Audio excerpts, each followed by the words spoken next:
Most people think making money online required a laptop, a course, or a luck. It doesn't. Making your first 10,000 is not being generous.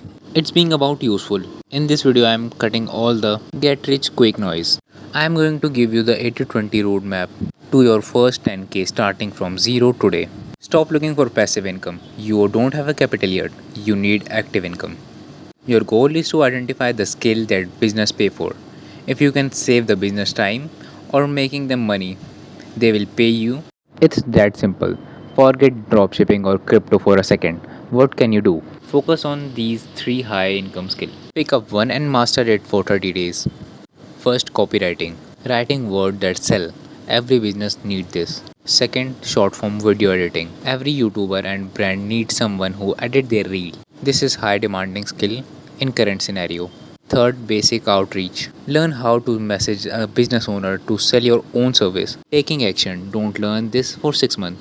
Learn for 1 week and then start reaching out. The biggest mistake, being polite and invisible.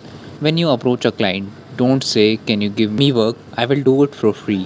Say, "I saw your channel or a business. I can fix a specific problem for you. Do you want me to try?" Provide value upfront. Be calculated, be professional. This is how you close your first deal. Your homework is identify which of those skills you want to learn. Comment it below so you can hold your accountability. Once you pick, spend the next 48 hours consuming nothing but tutorials on that skill. No entertainment, only execution. Let's get to the work.